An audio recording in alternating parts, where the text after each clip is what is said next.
पन्ना के नंबर 21 में लिखा है, इस बातों की उल्लेख है कि बच्चों अपने आप को मूर्तियों से बचाए रखो।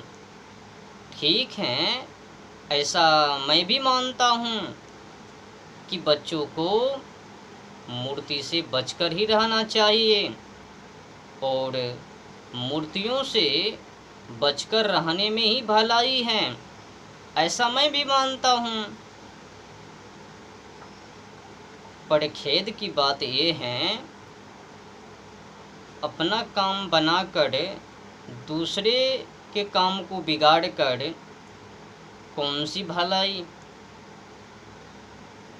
अपने को सम्मान कर दूसरे को अपमान कर कहाँ पर न्याय? ये तो अन्याय है ना। जब विरोध करने का ही पाखंड को, आडंबर को, मिथ्य बातों को, तो खुलेआम विरोध करो ना। जहाँ पर पाखंड है वहाँ पर बोलो ना। अपने को दबाकर दूसरे को बरजस में लाकर अपमान कर रहे हो कि बच्चों अपने आप को मूर्तियों से बचाए रखो। पर ये क्यों नहीं कि बच्चों आडंबर व पाखंड, भ्रमित, मिथ्य, प्रोपेगंडा, अंधविश्वासों से बचकर रहो। ये जो मरे हुए लाजर 3 दिनों में पुनः जीवित हो लिया, कब्र से बाहर हो लिया, इस पर विशेष चर्चा क्यों नहीं कि ये भी आडंबर हैं, मिथ्य, प्रोपेगंडा, इस पर क्यों नहीं? और तो और कोढ़ी शुद्ध किए जाते हैं, लंगड़े चलते फिरते हैं, गूंगे बोलते हैं, बहरे सुनते हैं, जोर उतार दिए जाते हैं छूने मात्र से, इस पर विशेष चर्चा क्यों नहीं? 3 दिनों में पुनः जीवित हो लेना के आडंबर नहीं है? 5 रोटी और 2 मछली से 4000 से 5000 लोगों की तृप्ति के आडंबर नहीं है? बेजुबान बेगुनाह मछली की हिंसा, ये कहाँ का न्याय है? समझने की विषय है ना।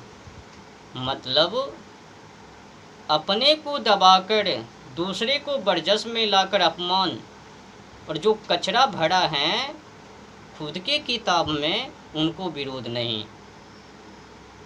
यीशु मसीह के नाम पर अनेक जगहों पर कीचड़ पड़ा है, उनको साफ ना करके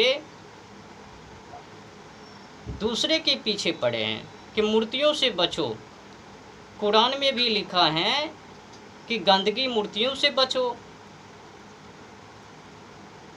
नया नियम, पवित्र शास्त्र और बाइबिल पता नहीं कहाँ कहाँ पर भर दिया कि मूर्तियों से बचो, पर आडंबर व पाखंड ढोंगी से मत बचो, अंधविश्वासों से मत बचो।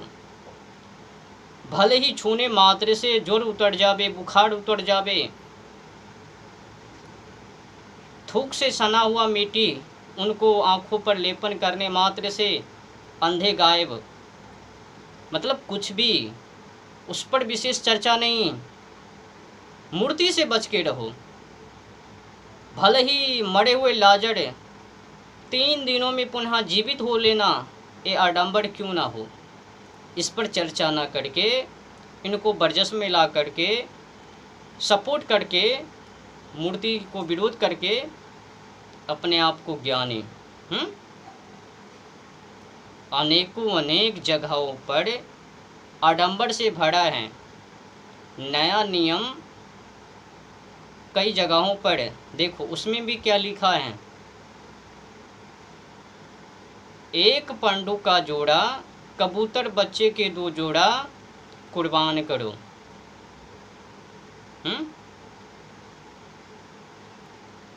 बकरों और बछड़ों का लहू से क्षमा होती है, शुद्ध होती है, बिना लहू बहाए क्षमा नहीं, शुद्ध नहीं। बताओ, बछड़ों और बकरों का लहू बहाने मात्र से ही शुद्ध होवे। पहले हिंसा करो, फिर तुमको वो मिलवे।